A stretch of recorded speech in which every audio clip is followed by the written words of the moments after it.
দেখছেন open the YouTube channel এবং মাসুম মাহবুব Facebook page. যখন লাইভ সেশনে বসছি তখন ঢাকার প্রাণকেন্দ্রে বা পুরান ঢাকায় অন্যতম বিদ্যাপীঠ জগন্নাথ বিশ্ববিদ্যালয়ের ছাত্র সংসদ নির্বাচন শেষে ফলাফল গণনা চলছে। লাইভটি শুরুর সময় আমি কয়েকটি সোর্সের সাথে কথা বলে যেটা জানলাম, শিবির সেখান থেকে 4,500-এর বেশি ভোট পেয়েছে। আর একদম নিকটে কাছাকাছি 4,000-এর কাছাকাছি ভোটে একটু হলেও পিছিয়ে আছে ছাত্র দলের প্রার্থী বা ছাত্র অধিকার পরিষদের রাকিব। ঢাকা বিশ্ববিদ্যালয়, জাহাঙ্গীরনগর বিশ্ববিদ্যালয়, রাজশাহী বিশ্ববিদ্যালয় এবং চট্টগ্রাম বিশ্ববিদ্যালয়, বাংলাদেশের এই 4টি প্রধান বিশ্ববিদ্যালয় আমরা দেখলাম যে শিবির ভূমিধস বিজয় পেয়েছে আর পরাজিত হয়েছে বাংলাদেশের অন্যতম বড় দল বিএনপির ছাত্র সংগঠন ছাত্র দল। সেই সময়টাতে বাংলাদেশে ছিল না উপস্থিত বাংলাদেশের সবচেয়ে আকাঙ্ক্ষিত ব্যক্তি, আমাদের যুবরাজ খ্যাত জনাব তারেক রহমান, যিনি বর্তমানে বিএনপির প্রধান কর্ণধার। তিনি বাংলাদেশে পা রাখার পর রাজনীতির পরিবর্তন বা একটা পট পরিবর্তন বলতে পারি, বা সিনারির যে পরিবর্তনটা আমরা দেখলাম, সেটার কিছু ভালো এবং কি বলবো কাঙ্ক্ষিত কিছু বিষয় আমাদের নজরে এসছে। আমরা দেখেছি ঢাকা বিশ্ববিদ্যালয় ছাত্র শিবির আবিদ মায়াদ্বীপ পরাজিত করেছিল 3 গুণ ভোট বেশি পেয়ে। অর্থাৎ শিবির বিজয় পেয়েছিল ছাত্র দলের বিরুদ্ধে প্রায় 3 গুণ বেশি ভোট পেয়ে। জাহাঙ্গীরনগর বিশ্ববিদ্যালয় ছাত্রদল কোনো প্যানেল বিজয় পায়নি, কিন্তু সেখানে আমরা দেখলাম জিতু নামে স্বতন্ত্র প্রার্থী বিজয় লাভ করেছেন। সেখানে ভিপি শিবির হারালেও বাকিগুলো শিবির পেয়েছে। চট্টগ্রাম বিশ্ববিদ্যালয়ের ক্ষেত্রে আমরা দেখলাম যে এজিএস মেবি বা এরকম একটি পদ পেয়েছে ছাত্রদল, বাকিগুলো শিবিরের পক্ষে। রাজশাহী, সেখানে আমরা দেখলাম শিবিরই বিজয় লাভ করেছে, ছাত্রদল তেমন কিছুই পায়নি, শুধু আম্মার নামে একজন স্বতন্ত্র প্রার্থী বা জুলাইয়ের বিপ্লবী হিসাবে সেখানে বিজয় লাভ করেছে। তার মানে বাংলাদেশের বিশ্ববিদ্যালয়গুলো যদি একটু বিশ্লেষণ করি আমরা দেখবো যে সেখানে ছাত্র দলের ভরাডুবি হয়েছে সবখানে। কিন্তু জগন্নাথ বিশ্ববিদ্যালয়, যেটা ঢাকা বিশ্ববিদ্যালয়ের পর ঢাকার সবচেয়ে গুরুত্বপূর্ণ বিশ্ববিদ্যালয়, সেখানে যে বিষয়টি আমাদের নজরে এসছে যে ছাত্র দলের একটা সর্বোচ্চ চেষ্টা ছিল যে এখান থেকে তারা বিজয় ছিনিয়ে আনবে। আমাদের খুব ঘনিষ্ঠ মানুষ ছাত্র দলের প্রেসিডেন্ট রাকিব নাফির বা কেন্দ্রীয় ছাত্র দলের সকল নেতারা সকাল থেকে সেখানে উপস্থিত ছিলেন। যে কোনো ভাবে তারা চেয়েছিলেন তারেক রহমানকে একটা সারপ্রাইজ দেবেন, একটা বিজয় সংবাদ দেবেন। ছাত্রদল সব রকম চেষ্টা করেছে। শেষ পর্যন্ত ছাত্রদল পরাজয়ের দিকে এগিয়ে যাচ্ছে বলে এখন পর্যন্ত জানা যাচ্ছে। শেষ খবরে যদি কোনো চমক বা নতুন কোনো সারপ্রাইজ না আসে তাহলে বলতে পারি শিবির বিজয় লাভ করতে যাচ্ছে। এখন যদি আমরা বিশ্লেষণ করি শিবিরের এই উত্থান আর ছাত্রদলের পতন, এটা নিয়ে অনেক কথা বলেছি, কিন্তু আজকে নতুন করে কিছু তথ্য আপনাদের দেয়া খুব জরুরি। আপনারা তো শুনতে পাচ্ছেন, তাই তো? এখন বিষয়টা তৈরি হলো যে তারেক রহমান বিহীন বাংলাদেশ আর তারেক রহমান আসার পর বাংলাদেশের দৃশ্যপটে কি পরিবর্তন এসছে। আমরা দেখলাম তারেক রহমান বাংলাদেশে পা রাখার পর সবচেয়ে বেশি চাপে আছে বিএনপি। তার বিএনপি তো না, জামায়াত। তার প্রধান কারণ হলো এতদিন জামাত ধরে নিয়েছিল তারা ক্ষমতায় আসতে পারে। জামাতের মুখ থেকে এই কথাগুলো আমরা প্রায় শুনতাম, মানে সিনিয়র নেতারা না বললেও তাদের বিভিন্ন পর্যায়ের নেতারা বলতেন। যখন তারেক রহমান আসলেন 300 ফিটে বিশাল মানুষের সমাগম হলো, বাংলাদেশের কিংবদন্তি আপসীন নেত্রী খালেদা জিয়ার মৃত্যুর পর পুরো ঢাকা যখন কেঁদেছে, শোকে আচ্ছন্ন হয়েছে, লক্ষ লক্ষ মানুষ যখন উপস্থিত হয়েছিল তার জানাজায়, তখন বিএনপি তার প্রাণ খুঁজে পেয়েছে। যদিও বিএনপির বাইরের দলগুলো বলার চেষ্টা করেছিল যে এখানে সব শ্রেণীর মানুষ এসেছিল খালেদা জিয়াকে ভালোবাসে বলে, এটা সব বিএনপির জনগণ নয়, এখানে জামাত সহ সব দলের নেতা কর্মী সাধারণ মানুষরা উপস্থিত হয়েছিল খালেদা জিয়ার প্রতি সম্মান জানিয়ে। তারেক রহমান আসার পর সবচেয়ে বেশি প্রভাবটা পড়েছে প্রশাসনের মধ্যে। আমরা তারেক রহমান আসার আগ পর্যন্ত প্রশাসনের মধ্যে দেখেছি এটা নিরপেক্ষ ব্যাপার তৈরির তারা চেষ্টা করেছে, কিন্তু নিরপেক্ষ নন কিন্তু নিরপেক্ষ হবার একটা ভান করেছে বা চেষ্টা করেছে। তারেক রহমান আসার পর আমরা দেখছি এনএসআই প্রধান, বিভিন্ন বিভাগের বড় বড় দায়িত্বশীল ব্যক্তিরা প্রকাশ্যে গোপনে তারেক রহমানের সাথে যোগাযোগের চেষ্টা করছেন। তারা ধরে নিয়েছেন আগামীতে প্রধানমন্ত্রী হচ্ছেন তারেক রহমান, ক্ষমতা বসছে বিএনপি। সেই হিসেবে প্রত্যেকে তাদের চেয়ারটাকে মজবুত করতে বা নিজের চেয়ারটাকে কনফার্ম করতে দাবিদারি শুরু করছেন এবং অভিযোগ করছে কে জামাত। আজকে দেখলাম আব্দুল্লাহ মোহাম্মদ তাহির স্পষ্ট এই বক্তব্যগুলো দিয়েছেন তারেক রহমানের প্রোটোকল নিয়ে। তার মানে হলো লেভেল প্লেইং ফিল্ড বিষয়ে জামাত সন্দেহ প্রকাশ করছে তারেক রহমান দেশে আসার পর থেকে। অনেকে বলবেন যে জগন্নাথের সাথে এই ইস্যুটা কি আছে, আমি সেখানে যাব। বাংলাদেশের সবচেয়ে জঘন্য যে প্র্যাকটিস সেটা হলো প্রত্যেকটি নিরপেক্ষ ব্যক্তি দলবাজ। বিশ্ববিদ্যালয়ের ভিসি, শিক্ষক, আমলা, পুলিশ, র্যাব, আমাদের নিরাপত্তা বাহিনী, যারা রাষ্ট্রীয়ভাবে নিরপেক্ষ থাকা উচিত, এরা প্রত্যেকেই দলবাজ। এদের প্রকৃত দল আমরা কেউ জানি না, কিন্তু এরা সবসময় যে দলটি ক্ষমতায় আসে বা ক্ষমতায় থাকে তাদেরকে খুশি করে তারা তাদের পকেট ভরতে চান, বড় চেয়ার পেতে চান, এবং যখনই সেই দলটি ক্ষমতাহীন হয়ে যায় রাতারাতি তারাও তাদের চরিত্র পরিবর্তন করে ফেলেন। আওয়ামী লীগ আমলে যাদেরকে আমরা চিনতাম একদম ফ্যাসিস্টদের দোসর হিসেবে, আমরা কি দেখলাম যে আওয়ামী লীগ পালিয়ে যাওয়ার পর এরা বিএনপির যেই পর্যায়ের ব্যক্তিরা বিভিন্ন গুরুত্বপূর্ণ পদে বসতে, সেটা সচিব, পুলিশ বা যে যেখানে বসতে, গোপনে তাদেরকে মোটা অঙ্কের টাকা দিয়ে তারা তাদের চাকরি বহাল রেখেছে, চেয়ারকে বহাল রেখেছে। যেহেতু এই দলগুলোর মূল টার্গেট থাকে রাজনীতির নামে টাকা আয় করা, তো ক্ষমতা থাকুক আর না থাকুক, যে যখন সুযোগ পায় তারা এভাবে অন্যকে সুযোগ দিয়ে টাকাগুলো গোপনে পকেটে ঢোকায়।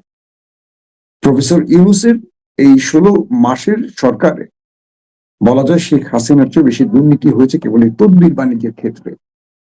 এখন যেহেতু তারেক রহমান এসছেন, তিনি একটা নতুন বাংলাদেশ কল্পনা করছেন এবং সেই নতুন বাংলাদেশের তার যে পরিকল্পনা, সেই পরিকল্পনায় কাজ করছেন। কিন্তু আমরা দেখতে পাচ্ছি যে বিএনপিকে খুশি করার জন্য কেউ পায়ে চুমু দিচ্ছেন তারেক রহমানের, কেউ কদম বসি করছেন, কেউ প্রকাশ্যে, কেউ গোপনে যোগাযোগ করছেন। এই যে প্র্যাকটিসটা, এটা বাংলাদেশকে আবারও আরেকটা ভুল প্র্যাকটিসের দিকে বা আরেকটা ফ্যাসিজমের দিকে নিতে পারে, এরকম আশঙ্কা করছেন রাষ্ট্রবিজ্ঞানীরা। প্রতিদিনই আমাদের টক শোতে আলোচনা হয়, তারা বলছেন যে এটা হওয়া উচিত না, কিন্তু এটা হচ্ছে, এটাই হবে। এখন বিষয়টা হলো যে এই দেশে রাজনৈতিক বা দলবাজদের যে এই সুবিধাটা রাজনীতিবিদরা দিয়ে তারা পকেট ভারী করছে, এটা বাংলাদেশকে বিগত শেখ হাসিনার আমলে সর্বাধিক কি বলবো জনগণের কাছে এই দলটাকে বা হাসিনাকে বিতর্কিত করেছে। বিএনপি কি সেই পথে হাঁটবে, এটা পরের কথা। কিন্তু আমরা যদি প্রধান নির্বাচন কমিশনের গলায় জুতার মালা, জুতার বাড়ি, থাপ্পড় দেখি, আমরা যদি দেখি বিচারপতিরা কিভাবে এক নোটিশেই রাতের অন্ধকারে দেশ ছেড়ে পালিয়ে গেছেন, ক্যান্টনমেন্টে আশ্রয় নিয়েছেন, যদি পুলিশের ব্যক্তিদের দেখি কাপড় খুলে সিঙ্গাপুরে তারা সেনাবাহিনীর ক্যান্টনমেন্টে আশ্রয় নিয়েছেন, এই দৃশ্যগুলো যদি কেউ মনে রাখেন, তারা কেউ আর কোনো দলবাজ হবেন না, প্রত্যেক হবেন দেশের জন্য। কিন্তু আফসোস, এই দেশের মানুষ শেখে না, এই দেশের মানুষ এগুলো মনে রাখে না। 16 মাসের মধ্যে মানুষগুলো সব ভুলে গেছে, তারা এখন সব রাজনৈতিক দলের আশ্রয় চলে গেছেন, আর রাজনৈতিক দল বাড়তি সুবিধার জন্য তাদেরকে আবারও সাহায্য করছেন বা আশ্রয় দিচ্ছেন। আবারও বিএনপি বিপদে পড়বে এদের কারণে। এরা বিএনপির নাম করে টাকা ঢুকাবে এবং দেশ ছেড়ে পালাবে। ব্যাস। আসেন এবার জগন্নাথ বিশ্ববিদ্যালয়ের হিস্ট্রিতে যাই। এখন পর্যন্ত যে খবর পেলাম, রিয়াজুল ইসলাম ছাত্র শিবিরের ভিপি প্রার্থী আর ছাত্র দলের যিনি আছেন AKM রাকিব, দুজন হাড্ডাহাড্ডি লড়াই করছেন এবং ব্যবধান 300-400-র মধ্যে করেই, তাদের মধ্যে কখনো 50, 60, 70, 100, 150 করে এটা একটু ব্যবধান বাড়ছে, আবার কাছাকাছি আসবে। এই লড়াইটা এখন অব্যাহত আছে। প্রশ্ন হলো, এতগুলো জায়গায় মানে বাংলাদেশের প্রত্যেকটা বিশ্ববিদ্যালয় যখন শিবির বিজয় হলো, ছাত্রদল ধারে কাছে আসতে পারলো না। জগন্নাথের ছাত্রদলের এই ফাইটটা মানে শিবিরকে টেনশনে ফেলে দিল কেন? প্রধান কারণ হলো যে প্রার্থী আছে AKM রাকিব, তিনি ছাত্রদলের নেতা নন, তিনি হলেন নুরুল হক নূরের ছাত্র অধিকার আন্দোলনের একজন নেতা। তাহলে প্রশ্ন করবেন যে ছাত্র দলের কোন নেতা কি এই নির্বাচনে ভিপি পদে দাঁড়ায়নি? না, ছাত্র দলের নিজস্ব যিনি নেতা ছিলেন মানে বিশ্ববিদ্যালয়ের প্রধান মানে সভাপতি বা সেক্রেটারি, তাদের ছাত্রত্বের বয়স শেষ হয়ে গেছে আরো 1-1.5 যুগ আগে, বছর না 1.5 যুগ আগে ধরেন শেষ, 8, 10, 12, 16, আমি যে সময়টা এখনকার অনেকের জন্মই হয়নি, সেই সালে তারা জগন্নাথের পাঠ শেষ করেছেন অথবা ছাত্রত্ব ধরে রেখেছেন, মানে লেখাপড়া শেষ করতে পারেন, যেটাই হোক না কেন। যে কারণে ছাত্র দলকে বেছে নিতে হয়েছে অন্য দল থেকে কোনো প্রার্থী, এরকমটি আমি শুনতে পাচ্ছি। সঠিক বিষয়টি হয়তো আপনারা পরে জানতে পারবেন। এবং আরেকজন দেখলাম যে একটা মেয়ে প্রার্থী বোধহয় ছাত্র দল দিয়েছে, সেও একসময় হাসিনার বিরুদ্ধে ফেসবুকে লেখালেখির জন্য দীর্ঘদিন জেল খেটেছে, পরবর্তী বেরিয়ে এসে তিনি এবার ছাত্র দলের পক্ষ থেকে নির্বাচন করেছেন। সেই মেয়েটিও পরাজিত হয়েছে বলে শোনা যাচ্ছে। এবং ভিপি, জিএস, এজিএস এই 3টি পদে শিবির বিজয়ের দিকে যাচ্ছে এখন পর্যন্ত প্রাপ্ত খবর। ছাত্র দলের যে কমিটিগুলো হয়, তারেক রহমানের উচিত হবে এই কমিটিগুলোতে একটু ভালো করে নজর দেয়া। কারণ যারা ছাত্রত্ব নাই, যাদের সন্তানরাই এখন বিশ্ববিদ্যালয়ে পড়ে, তারা ছাত্র দল করে কি করে? যেখানে আমরা দেখেছি ছাত্রলীগ এবং ছাত্র শিবির একদম ইয়াং পোলাপানদের নেতৃত্বে এনেছে। এখনো রাকিব, নাসিররা, একবার চিন্তা করেন যে এদের বয়স কত, এরা কি আর ছাত্র আছে? এরা ছাত্র দলের নেতৃত্ব কিভাবে দেবে? তো এটা বিএনপিকে ভালো করে মাথায় রাখতে হবে যে এই প্রজন্ম আর আধু ভাইদের চায় না ছাত্র নেতৃত্বে, এটার মাসুলও দিয়েছে ছাত্রদল। তারেক রহমান দেশে আসার পর যে লাভটি হয়েছে সেটা হলো, আগে তারা ব্যাপক ব্যবধানে, বড় ব্যবধানে পরাজিত হতো শিবিরের কাছে, এবার লড়াইটা হাড্ডাহাড্ডি পর্যায়ে চলে গেছে। তবে জগন্নাথের অনেক ছাত্ররা আমাকে বলেছে যে যদি রাকিব, অর্থাৎ যিনি দাঁড়িয়েছেন এই নির্বাচনে ছাত্র অধিকার পরিষদ বা বিএনপির পক্ষ হয়ে, তিনি যদি নিরপেক্ষ হয়ে দাঁড়াতেন জাহাঙ্গীরনগর বিশ্ববিদ্যালয়ের জিতুর মতো, তাহলে তার জয়ের সম্ভাবনা ছিল, কারণ তিনি ক্যাম্পাসে ব্যাপক জনপ্রিয় ছিলেন। তবে যেহেতু শেষ পর্যন্ত ছাত্র দলের পক্ষে তিনি নির্বাচন করেছেন, হয়তোবা ওই বিষয়টি তার কিছু হলেও ভোট কমেছে, এটা বিশ্ববিদ্যালয়ের ছেলের মেয়ে যারা শিক্ষার্থী তারা বলছেন। জিতু আমরা দেখলাম যে জাহাঙ্গীরনগর বিশ্ববিদ্যালয়ে স্বতন্ত্র হয়ে বিজয় লাভ করেছেন, সেখানে শিবির হেরেছিল জিতুর জনপ্রিয়তার কাছে। তো একে রাকিবের ক্ষেত্রে বিষয়টি এরকম ছিল, যদি রাকিব, আমি জানি না, এটা বিশ্ববিদ্যালয়ের শিক্ষার্থীরা বলছেন, সে যদি ছাত্র দলের পক্ষে না দাঁড়িয়ে নিরপেক্ষভাবে দাঁড়াতো, স্বতন্ত্র হয়ে দাঁড়াতো, তাহলে তিনি শিবিরকে পরাজিত করে জিততে পারতেন। তার মানে হলো ছাত্র দলের ব্যাপারে বাংলাদেশের সাধারণ শিক্ষার্থীদের একটা নেগেটিভ ধারণা তৈরি হয়েছে। তাহলে এখান থেকে ছাত্র দল নিজেকে মুক্ত করবে কি করে? তারেক রহমান আসার আগে একটা অবস্থা দেখেছি, কিন্তু দেশে আসার পর আমরা যে দৃশ্যগুলো দেখেছি, সেই দৃশ্যে এতটুকু আশা করছি যে বিএনপি বা ছাত্র দলের জনপ্রিয়তা কিছুটা হলেও বেড়েছে, আর সেটার ফলাফল দেখলাম। আমরা সকাল থেকে যে অভিযোগগুলো পেলাম যে ছাত্র দলের অনেক ছেলেরা অনেক শিক্ষার্থীদের বা বোনদের ধরে পুলিশে দিয়েছে, অনেক অভিযোগ এসছে, এগুলো ছাত্র দলের ভোট কমিয়েছে। শক্তি দিয়ে আসলে ভোট, যদি ফ্রি ফেয়ার ইলেকশন হয়, সেখানে শক্তি প্রদর্শন হচ্ছে, বুদ্ধি ব্যবহার জরুরি হয়। কিন্তু ছাত্র দলকে দেখি এই কাজগুলো তারা হরহামেশা করে বসে আর নিজের দলটাকে ডোবায়। নির্বাচনের দিন কাউকে বাধা দেয়া, শক্তি প্রদর্শন করা, প্রশাসনকে ব্যবহার করে কিছু করতে চাওয়া, মানে এগুলো নিজের পায়ে নিজে কুড়াল মারা, সেটি হয়েছে। দর্শক, আরেকটি ব্যাপার খুবই স্পষ্ট করে বলতে হবে যে তারেক রহমান সাহেব তিনি বিএনপির মধ্যে একটা বড় রকম শুদ্ধি অভিযান চালাবেন এমনটি আভাস আমরা পেয়েছি। তবে নির্বাচনের পর তিনি অন্যভাবে দলটাকে গোছাতে চান, অনেক সিনিয়র নেতাদেরকে তিনি হয়তোবা গুরুত্বপূর্ণ পদ থেকে সরাতে পারেন, এবং তিনি দেশে এসে বুঝতে পেরেছেন দলটার মধ্যে কত রকম সমস্যা। অনেকেই কথাগুলো বলছেন, তিনি কোথায় হাত দিবেন, সব জায়গায় তিনি সমস্যা পাচ্ছেন। এতদিন ধরে দলটা ক্ষমতার বাইরে ছিল, ক্ষমতায় ছিল না, কিন্তু দলটাকে তারা গোছাতে পারতো, দলের নেতা কর্মীদের মান উন্নয়নে কাজ করতে পারতো। উল্টো প্রত্যেকটা জায়গায় বিভিন্ন ভাবে গ্যাঞ্জাম লেগে আছে, সেগুলো দূর করতে গিয়ে তারেক রহমান হিমশিম খাচ্ছেন, এমনটি শোনা যাচ্ছে। শেষ যে কথাটি বলে শেষ করতে চাই, তারেক রহমান দেশে আসার পর চাপে আছে জামায়াত, কারণ তারা নতুন ন্যারেটিভ তৈরি করতে পারছে না। তারেক রহমান যেখানে যাচ্ছেন জনগণ তার দিকে হুমড়ি খেয়ে পড়ছে, মানুষের ভালোবাসা তার দিকে ছুটে যাচ্ছে। জিয়া পরিবারের নেতা পেয়েছে সবাই। এতদিন খালেদা জিয়া অসুস্থ ছিলেন, কোকো ভাই বেঁচে নেই, তারেক রহমান লন্ডনে ছিলেন, এখন মানুষ অভিভাবক পেয়েছেন, এমন একটা দৃশ্য আমরা দেখতে পাচ্ছি রাজনীতিতে। আর এটা এখন জামাতের জন্য প্রধান টেনশন। তবে জামাতও কম চাচ্ছে না, মানে কম যাচ্ছে না। তারাও বিএনপিকে বিভিন্ন ন্যারেটিভে আটকাবার জন্য সব রকম চেষ্টা করছে। পাশাপাশি জামাত নতুন ন্যারেটিভের দিকে যাত্রা শুরু করেছে। তবে আগামী নির্বাচনটা খুব, কি বলবো, ভায়োলেন্স পূর্ণ হতে পারে, কারণ প্রশাসনের একপক্ষীয় কিছু বিষয় দেখা যাচ্ছে। ধরেন যারা এখন বিএনপি কে সাপোর্ট করছে প্রশাসনে, তারা বিএনপি করছে না। যেমন কুড়িগ্রামের যে ডিসি কে নিয়ে বিতর্ক, তিনি উদিচি করতেন, উদিচির সাবেক, মানে ওই গ্রুপের, মানে হাসিনা গ্রুপের প্রোডাকশন। তো তিনি হলেন কুড়িগ্রামের ডিসি, এবং তিনি যে ন্যাক্কার জন্য কাজটি করেছেন, এটা মূলত তিনি তার জন্য করেনি, তিনি বিএনপি কে পচাবার জন্য করেছেন, এবং এটার দায় পুরো বিএনপির ঘাড়ে চেপে গেছে। আদালত কর্তৃক অধিকাংশই ফিরে আসবেন, তাদের মনোনয়ন চূড়ান্ত হবে, বা যারা বাতিল করছেন কিছু টিকবে না অধিকাংশ ক্ষেত্রে। কিন্তু এই বিতর্কগুলো যারা ছড়িয়েছেন, তারা জামাত শিবিরেরই গোপনে সুবিধা এনে দিয়েছেন।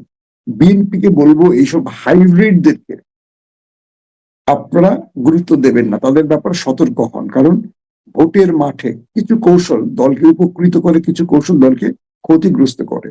এই বিতর্কিত উদিচি বা আওয়ামী ডিসি গুলো, এসপি গুলো, ওসি গুলো, ইউনো টিউনো গুলো আগামীতে বিএনপি কে ডোবাবে। তাদের এইটুকু সহযোগিতা বিএনপির ভোট বাড়ে না, বরং কমে। যে ব্যক্তিকে বা জামাতের যাদের মনোনয়ন বাতিল করেছে, তারা আদালতের মাধ্যমে ফিরে এসে আরো দ্বিগুণ ভোট পাবে। তার মানে এই সুবিধাটা কারা করে দিচ্ছে, কেন করে দিচ্ছে, এই বিষয়গুলো বিএনপি কে মাথায় রাখতে হবে। কখনো কখনো মনে রাখবেন, সমালোচনাকারী আপনার বন্ধু হতে পারে, কিন্তু আপনার আপন সেজে থাকা, আপনার পক্ষে সুদ তোলা, আপনার পক্ষে কাজ করা ব্যক্তিরা গোপনে বিশ্বাসঘাতক হতে পারে। বিএনপি যদি এটা বুঝতে পারে, আগামী দিনে তারা সমস্যাগুলো দূর করতে পারবে। কারণ তাদের সামনে কিন্তু আওয়ামী লীগ না, জামাত, যারা প্রতিটা পদক্ষেপ হিসেব করে ফেলে। জামাতের প্রার্থীদের বিরুদ্ধে খুব বড় রকম ন্যারেটিভ তৈরি করতে পারবেন না। জামাত তাদেরকেই মনোনয়ন দিচ্ছেন যাদের ইমেজ মোটামুটি ক্লিন, যাদের বিরুদ্ধে সেই অর্থে বড় কোনো অভিযোগ নেই। দেখেন এনসিপির মাহফুজ এবং আসিফকে জামাত মনোনয়ন দিতে রাজি হয়নি, কারণ রাষ্ট্রীয়ভাবে উপদেষ্টা হওয়ার পর তাদের বিরুদ্ধে অভিযোগ উঠেছে, তারা অসৎ পথ অবলম্বন করেছে। অভিযোগ উঠেছে, কনফার্ম তথ্য জামাত কিছু বলেনি, যাতে করে তাদের ব্যাপারে অন্যদের ধারণা জামাতের বিরুদ্ধে নেগেটিভ না আসে। সেই জন্য জামাত কৌশলে সেই দুজনকে মনোনয়ন দেয়নি, স্পষ্ট নাহিদকে বলে দিয়েছে, এমন তথ্য আমরা কিন্তু পেয়েছি। তো জামাত আগামী দিনগুলোতে এই কৌশলগুলো হাতে নেবে, এবং তারা প্রতিটা দিনই নতুন করে বিএনপিকে টেনশনে ফেলতে চাইবে। আশা করব তারেক রহমান যে নতুন টিমটি নিয়ে কাজ করছেন, এই টিমটি আগামী দিনে রাজনীতিতে নতুন কিছু চমক দিতে পারবে। আমরা জগন্নাথের এই ফলাফলটি হয়তো আজ রাতে চূড়ান্ত ভাবে পেয়ে যাব, বাট এখনো বলা যাচ্ছে যে শিবির 3 প্যানেলে মোটামুটি বিজয়ের পথে। শেষ খবর কি হবে সেটা হয়তো আপনারা জেনে যাবেন। প্রত্যেকে ভালো থাকবেন। আল্লাহ হাফিজ। ভূপেন্দর